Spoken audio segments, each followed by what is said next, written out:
یہ ہے کہ لوگ پھنس گئے ہیں, انہیں باہر نکلنے کی اور ایکسپریس کرنے کی اجازت نہیں ہے.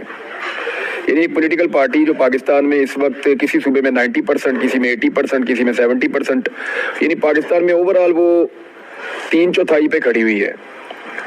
75% وہ پاکستان میں اکیلی پولیٹیکل پارٹی ہو سکتا ہے, اس سے زیادہ ہو. ہم نے تو جہاں بھی سروے کروائے ہمیں تو عجیب و غریب رزلٹ آ رہے ہیں.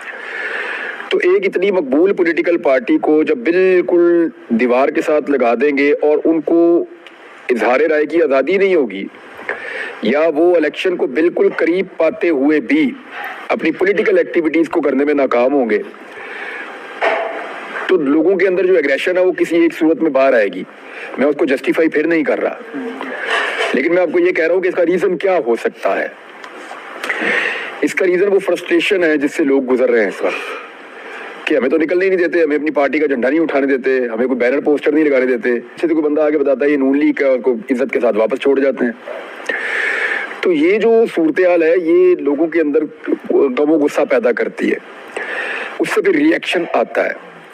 تو پرائمری رسپانسبلٹی ہے وہ نگران حکومت کی اور انتظامیہ کی ہے کہ وہ اس طرح کا ماحول پیدا نہ کریں جس سے ماحول فلیئر اپ ہو, ایسی چیزیں نہ کریں جس سے جذبات بڑھیں, بلکہ ایسی چیزیں کریں جس سے پتہ چلے کہ سب کے لیے فیلڈ موجود ہے, سارے اپنی اپنی فیلڈ میں جا کے اپنی اپنی محنت کریں. اب ایک پولیٹیکل پارٹی ہے وہ جلسے کر ہی نہیں پا رہی, تو وہ دوسرے کے جلسوں کو دیکھ کے ان کو غصہ چڑھے گا جی ہم نہیں کر پا رہے تو یہ کیوں کر رہے ہیں پھر. تو پھر اس طرح کی گندی حرکتیں ہوتی ہیں. مجھے جو اسپیشلی جو شیخ قیصر احمد شیخ صاحب کے ساتھ جو ہوا نا, وہ مجھے بڑا دل پہ مجھے تکلیف ہوئی, اس لیے کہ میں انہیں جانتا ہوں وہ انتہائی شریف النفس انسان ہے, اور چنیوٹ کے لوگ ان کی بڑی عزت کرتے ہیں, اور وہ بڑے عزت دار, بڑے دھیمے لہجے کے, بڑے پروگریسو آدمی ہیں. وہ پاکستان کے بارے میں ہمیشہ بڑے پازیٹیو رہتے ہیں, اور غلط چیز کو غلط کہنے کی ان کے اندر کچھ ہمت موجود ہے. وہ ان لوگوں میں سے ہیں جو کہہ دیتے ہیں کہ پارٹی پالیسی کے اگینسٹ بھی کہ یہ غلط ہے اور یہ ٹھیک ہے. تو ایسے بزرگ کو, ایسے سیاستدان کو, ایسے عزت دار آدمی کو سر میں پتھر مارنا تکلیف دہ تھا. مجھے وہ بہت افسوس ہوا دیکھ کے. ہر چیزیں مس کی ہیں میں نے, اور جو مجھے تکلیف رہے گی جن چیزوں سے, کچھ ایسے پیارے لوگ تھے جو اب دنیا میں نہیں ہیں, تو ان کا مجھے افسوس رہے گا.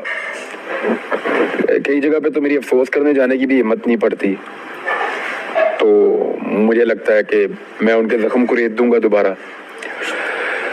اب فلسطین میں جو ہوا, اسرائیل میں, یہ میرا سبجیکٹ تھا, اس پہ میں بہت کام کرتا تھا, بہت زیادہ.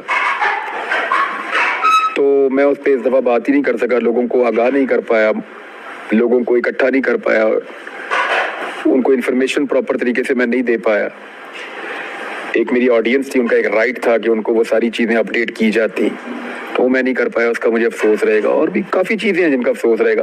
اوورآل افسوس ہی ہے نا یار, دیکھیں کوئی ایسے کوئی اپنوں کو مارتا ہے, افسوس تو ہے نا.